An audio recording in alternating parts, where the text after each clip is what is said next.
Rugby Happy Hour Live. Interviews with the biggest names in American rugby. The New England Free Jacks, Major League Rugby champions. One-on-one to score. Here are your hosts, Phil Baker and that other guy. Hello, good morning, good evening, good afternoon, depending on where you are in this fine world that we live in. John Fitzpatrick, Rugby Morning. How are you, buddy? I'm good as the other guy. Still with the other guy. Still. Well, if you pause it and visually see it, your name is up there. Just I didn't pay a lot for the voice guy, so he's just like, whatever. I get no respect around here. Yeah, no respect. Yeah. One day, Fitzy, you will have top billing. John Fitzpatrick, how are you? What's new? Doing well. Getting excited. Got a big rugby tournament. I don't know if you heard about it. Coming up. Something across the pond, I think. But you know, I'm actually excited to talk about this because we've been overwhelmed with MLR news, and you know, it's time to calm down for a bit, put that behind us. We got too much time to worry about that down the road.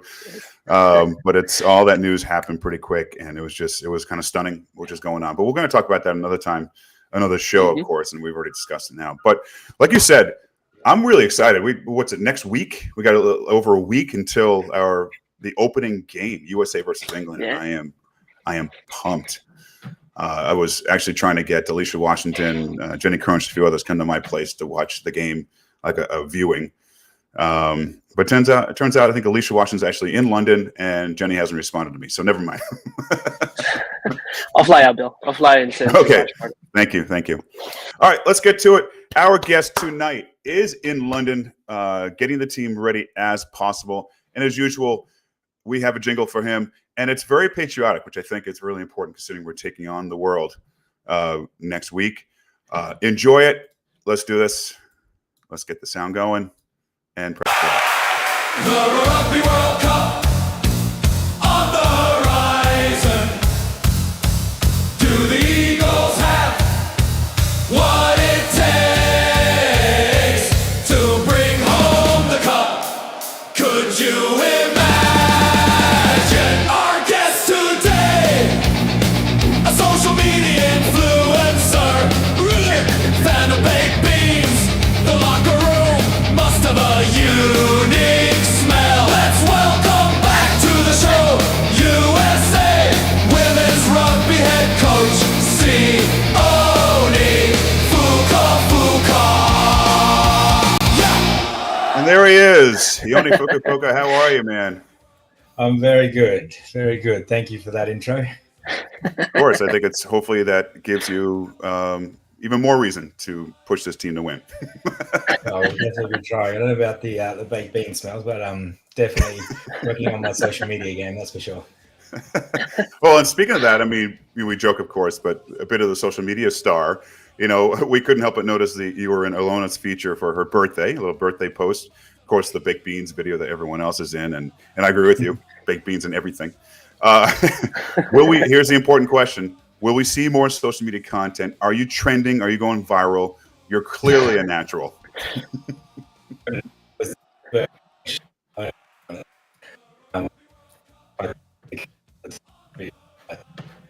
Yeah, obviously a little bit of fun in camp and a pretty cool occasion. You only turned 29 once, and it's nice to celebrate it with her here in camp. Yeah. So, Sione, speaking of food, where's camp based in the UK? Where are you guys at right now? So we're in Loughborough University at the moment. So we're about 2.5 hours out of Newcastle, which we'll transfer into on Friday. Gotcha. And how's the food there? Are any of the players eating the greasy fish and chips, and then trying to practice or get a fitness training in? How's that going? How's the food? No, our players are very much aware of their nutritional choices. The food has been great, and we're also pretty close to Loughborough Village, so there's a few that have ventured out. We had a mini teams dinner last night where our team splits in to 4 groups, and last night my group went to the pear tree with Alona to celebrate her birthday, so it was great food, great atmosphere. So it's nice to have a little bit of a pause in the work week and then get restarted again as we prepare for England. Maybe I heard you Go ahead. Yeah, go. No, you. I was going to say, I think I heard you right that you guys are going to be moving at the end Okay. of the week to Newcastle. Will you be based there for the entire tournament, or will you be moving around a little bit?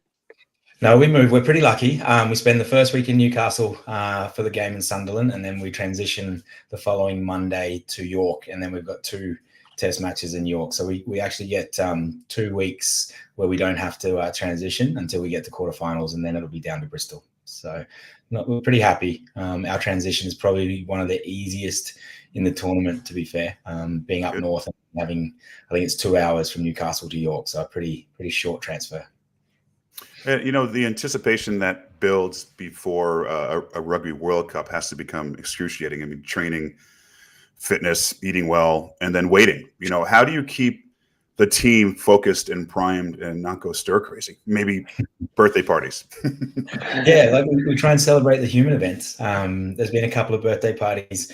We try and give the players an opportunity to get some time away. So after we played Canada, the players and some of the staff were given 72 hours of leave. So they got a chance to head out to London to head to different parts of the UK before we reassembled here in Loughborough. We've had Leicester Tigers come in and run an opposed session against us. We had Loughborough Lightning come in, run an opposed session. So we've tried our best to keep it fresh and keep moving through. Obviously, spending this much time together as a group of 32 plus 14 staff is it has its ups and downs, but we've tried as much as possible to keep that fresh and keep changing the pitches. So, we approach the week with a bit of excitement. And to be fair, there's something pretty big happening next Friday. So as much as, we want to get there quickly, we also know just how big it'll be. So we're pretty happy to savor that a little bit and keep prepping. Well, before we dive into that match, I'm curious about these run outs to say like Leicester and Loughborough. Hopefully I said that right. Is this one of those things where you're in the middle of the pitch with a whistle and blowing up plays, or is it here a set amount of minutes and we'll talk after? Yeah, so we've got a couple of approaches. So we do our opposed units where it's a little bit more controlled, and then we run through. So for the backs, we'll run through starters against them. The forwards will go line outs and opposed mauls and some scrums. And in both teams, we went full team opposed. So in a team opposed, we had a referee from the RFU that did the Leicester game. And then we've got Alain Robert here with us from World Rugby. And he was the referee yesterday. So we tried to treat that as close to as game-like as we could. And we've been pretty lucky to have those people to facilitate it. All right, Sione, let's get to it. As you mentioned, next Friday, facing the world number 1 in the opening match, Stadium Light, Red Roses, very likely sold out by kickoff, probably setting an attendance record for women's rugby. It's obviously going to be an enormous test against the world's number 1. And I think we spoke a little bit about this when we spoke with you last, I think when the draw came out, but that was a few months back. Now we're 9-10 days away from it.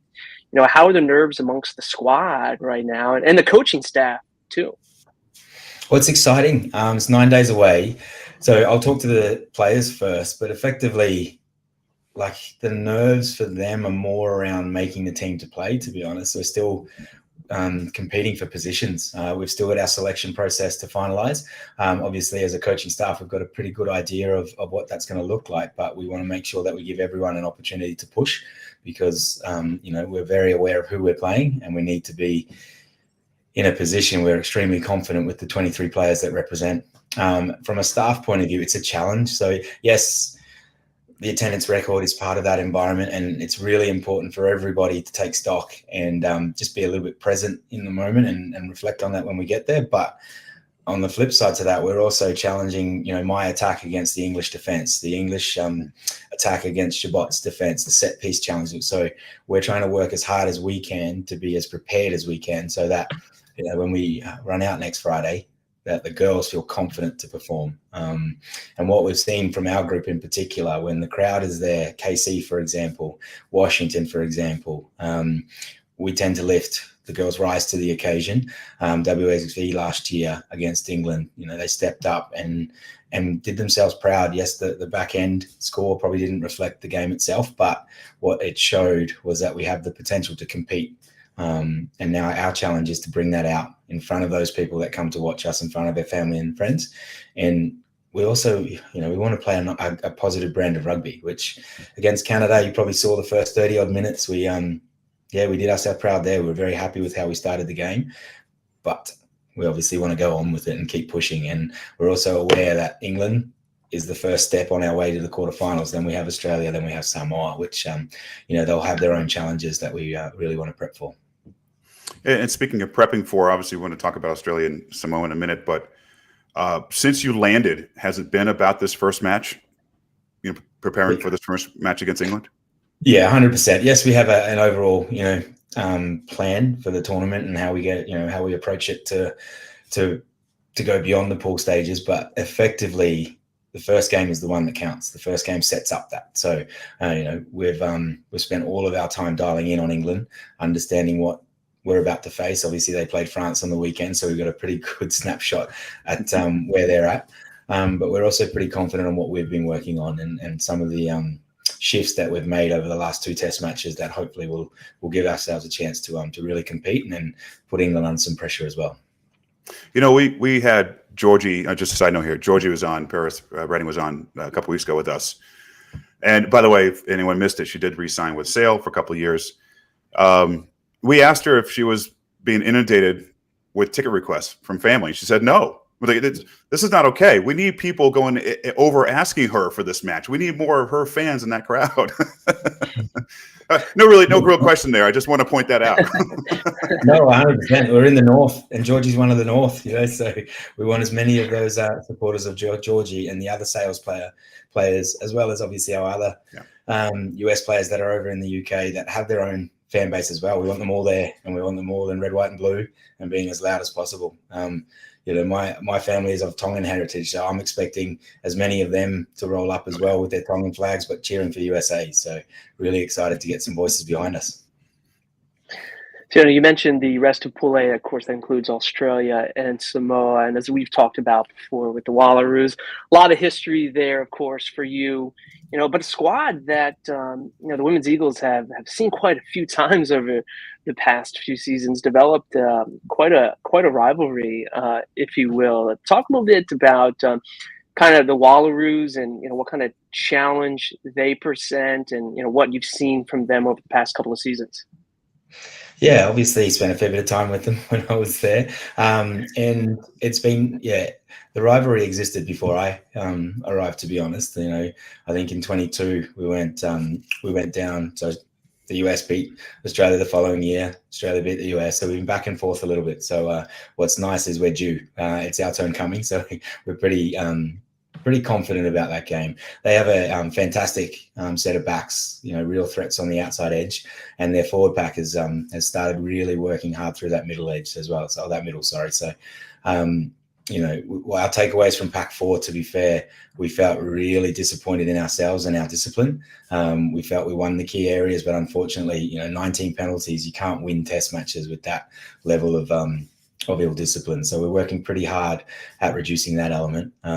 We feel there are areas that we've got an advantage in, and we know that there are areas that Australia has threats in. So it's going to be the pinnacle game of that pool, to be fair, for us. Obviously England are pretty confident in where they sit, but that second game for both us and Australia will be the decider of who goes through. And what's exciting about that is we have that level of control. To be honest, we're not waiting on other results. If we get that right, we get a chance to advance, and we're pretty confident that we're moving in the right direction to get that right. Yeah, and on that real quickly, just knowing that is the match that could turn, who's in the top 2 coming out of that pool, knowing you have England first, how do you, from a coaching point of view, how do you balance focusing energy on, the opening match of the Rugby World Cup versus, hey, we've got bigger goals here. We're happy we're in the opening match against the Red Roses, but we understand that to really advance and go as far as we want to go, that it's key that we get the result against Australia. How do you find that balance between those competing matches? Well, I think to be fair, one leads into the other, if that makes sense. So, if we can play to our potential and have a good performance against the Red Roses, regardless of the result, then we set ourselves up for success against Australia. We set ourselves up with a level of confidence that we can go into the game knowing we've competed with the best team in the world and play to our potential. And that's the biggest challenge with this group, where we've seen glimpses of the Eagles playing to their potential. We just haven't seen it for 80 minutes. Probably outside of last year's Australia game, where we went 82 minutes to win that game. So we know we can do it. We just need to do it consistently. And if we perform the way that we're hoping we will against England, then we take a lot of confidence out of that into that Australia game, where we know it's a must win.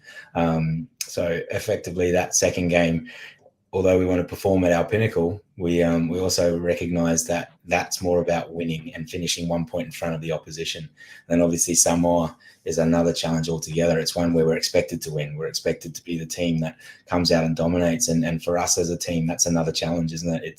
It's one where we get to play to our potential, knowing that if we do, the result will be in our favour, and being able to do that to launch ourselves into a quarterfinal is pretty exciting. So we've looked at it as 3 steps along the path in order to qualify for quarterfinals. And then it looks like if everything goes to plan, we'll meet Canada. So another team that we respect highly, but also a team that, we know what their strengths are. We know what opportunities we created against them in the last test, and we know the opportunities we didn't take. So that's another exciting step in the World Cup.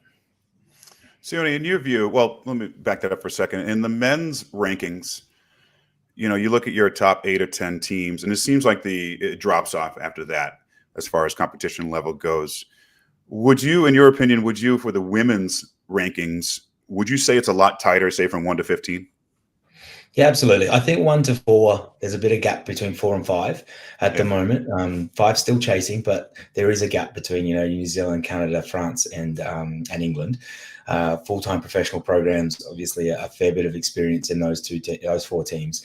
But yeah, from 5th down to probably 12, on their day, any team can turn up and beat any team. Like we showed that last year against Australia. They were 5th. I think we were 10th at the time, or 9th at the time. So, and obviously Japan, kept us pretty humble. They're a team that were a few places below us on the world ranking, and they were able to hold on to win that game. So, yeah, it's the exciting part of the World Cup, to be honest, because there's going to be some upsets.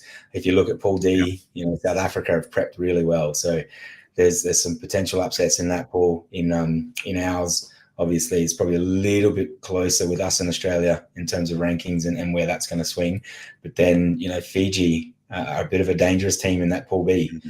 Canada could be pretty confident, I would have thought, but on their day, Fiji could prove to be really challenging for Wales and Scotland. So again, pretty exciting. If you're someone who doesn't know a lot about rugby, you can watch one of those games with the potential expectation that there'll be some upsets, where you're right, in the men's, top 10, there's not a huge amount of change in some of those games. The results are pretty consistent, aren't they? Well, you mentioned you have tough decisions to make. You're 23 going in 9 days from now. But let's back up a moment. Let's talk about how you built this pool. I mean, there's a really exciting announcement process in DC when this group was announced.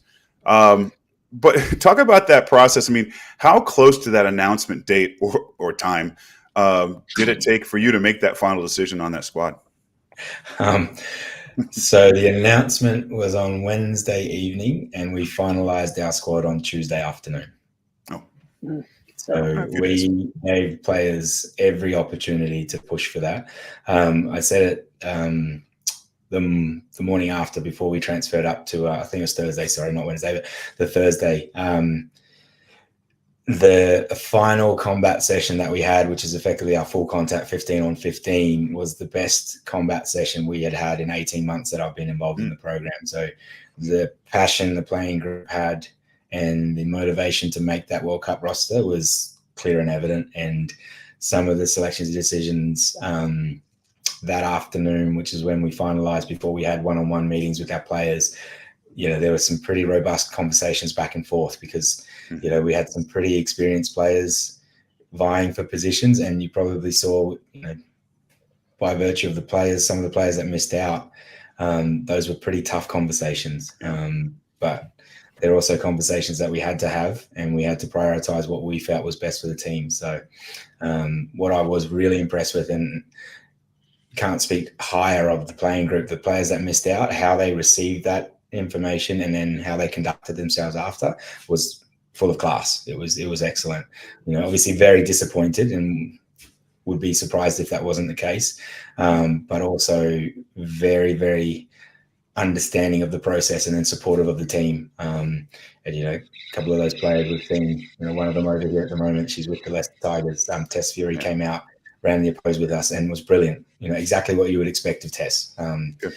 First class human being, came up, had a bit of a conversation after the block, and it was massive supporter of the playing group. So we've got some good people involved. Good. Well, so you've got Hope Rogers, right? She's making her fourth Rugby World Cup. Recently became the most capped women's Eagle of all time. Kate Zachary, Katie Benson, Alev Kelter, all making their third Rugby World Cup appearance. So certainly there's that core group with experience in this tournament. But I think I counted maybe 14 or 15 players who will be making their first Rugby World Cup appearance. Obviously very exciting for them. So it seems maybe there's obviously some balance, but it seems like there's a nod towards a younger squad, if that's fair. I don't know if that was intentional, I'll be honest. Obviously, experience is important. And someone like Hope, who's coming to her fourth World Cup and is still performing, at the best of her ability, is exciting. Kate, for example, this year has set some PRs at training, both in the gym and also on the field as well. So those players have well and truly earned their jerseys and their opportunity. But what we tried to do is pick on form, and we tried to pick players that are going to help us play the style of rugby that we want, but also that we know will push for positions. We didn't want to players that would really push for positions, because that allows us to prepare as well as we can if we're practicing. It ended up being, that way inclined, where there's a few players that haven't been to World Cups. And to be fair, some of those players aren't young players either. They just potentially weren't recognised in the previous cycle. And we're pretty lucky that we've had access to them and been able to work with them, and pretty happy with the way that they're trending. Sione, let's just back up to some of the warm-up matches, the Canada match. I'm sure you don't want to talk about that match, but we got to ask you the question. What happened? In the coach's eye, what was the difference from that first 30 to 40 to the second 40? Yeah, it's interesting, and I'm happy to talk about it like it's there, isn't it? So you've got to learn from the results. First 30, so a couple of key things. Discipline's another one that eked away a little bit. So we didn't give away a penalty until the 22nd minute. And then for the game, we gave away 12 and 7 in the second half. So it's an area that we've identified we need to keep getting better at, but it's an area that's still having an impact. And turnovers was another frustrating stat, where we actually almost halved our turnover rate from what we had against Fiji, but Canada are a very different team to Fiji. When you turn the ball over, Canada will punish you. Fiji, we were able to scramble, pull back, and be able to put ourselves back in the contest. So those are two key stats that were pretty disappointing in the second half. The other thing that you've got to note with teams like Canada, who are tier 1, they ask you to go with them for 80 minutes, and they don't necessarily lift, but they don't drop. And where we're managing through is at times we tend to ebb and flow a little bit. We compete really well, but then at other times we drop off our intensity for 5-6 minutes, but it's enough time to be put under pressure. And the two key moments for us that we reflected on the game was the 10 minutes before halftime, where we gave away 2 penalties, a penalty try and a yellow card, and then the 10 minutes after halftime, where they were able to stretch that lead. So I think it was the 32nd minute of the first half, we were leading 10-7, and by the time we went into the halftime break, then we were behind. And then that try early in the second half pushes it to 21-10. We're still in the game, but unfortunately we didn't take opportunities that we created, and then because of that we were able to release the pressure, or they were able to release the pressure. And they are a class team, Canada. They punished us really quickly with 2 back-to-back tries, and that kind of really had a big impact on the back end. Actually, she's John, I know that's your name, Fitzpatrick. Before you ask him about the Fiji match, I want to touch on 15,000 fans of the Fiji match. And the reason why I bring that up is, like we already mentioned, you're about to play in front of a huge crowd next Friday in England. Any word of encouragement or advice from, say, a Lev Kelter, Alana Marr, who played in front of 80,000 people in Paris, others that played in front of that many people? Is that even a conversation yet about how to handle it? We haven't got into the details of it. You know, 11 and Ilona have spoken about their experience, and they'll share more about that. But a big key thing around it is that connection on the field. Obviously, there's a lot of noise, there's a lot of atmosphere, but for us, around being present and being connected, we won't necessarily be able to hear as clearly. So then we have had a conversation around then what do we need to do to nonverbal to walk up and be intentional with our connections in between the whistles. So very much aware of it, but we'll kind of dial down on that in the next few days as we go into the actual World Cup prep of it. The great thing I apologize for the noise.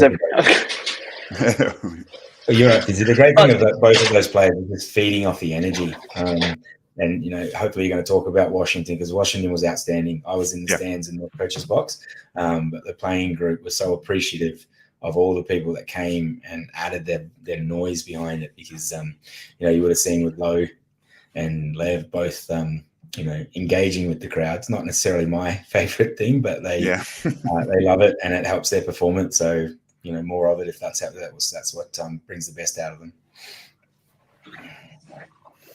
Apologies, I was on mute there because my neighbor was cutting his lawn, and then the trash truck came by. I should probably close my garage door, but anyway, the joys of live internet radio here. But yeah, Sione, so back to that game, right? So obviously, you got the result. You won at 31-24, charged out to that big lead.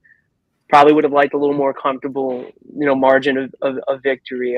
But as you mentioned earlier, as we were talking, it shows the level of play, right? Like Fiji has certainly risen their play and made a lot of great strides. I want to talk about that game because, I mean, it was July in DC, so it's going to be hot and humid and muggy. And certainly you had an idea that those were going to be the expectations. But, you know, what did the mugginess and the hotness weigh into maybe discipline and things like that? And I guess, you know, how do you adjust or prepare for what potentially weather conditions you may face in England?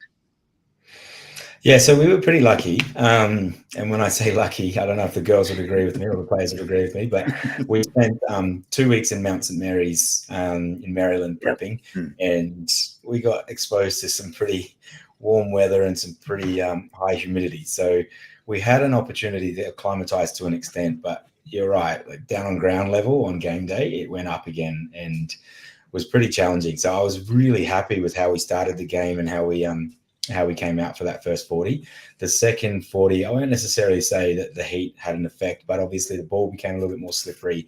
Then the stoppages started to come in, and that really pushed our momentum a bit. And part of that is around how we manage that as well.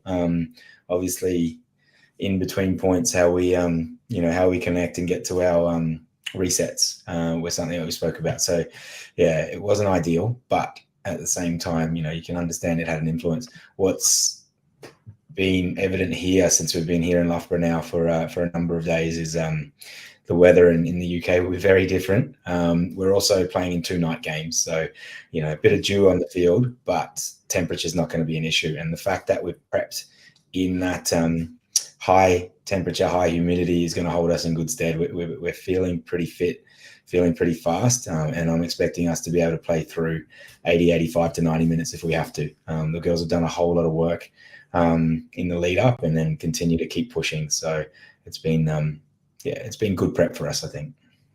Gosh, 90 minutes. I just had flashbacks to my playing days where I'm like, 90 minutes. Sione, we're going to end you. We're going to send you off with this. You mentioned earlier you've been in the program for 18 months, and maybe too soon to ask this question, but I'll do it anyway. Have you seen any kind of measurable growth in the team, maybe player specific or not player specific, generally speaking with the team?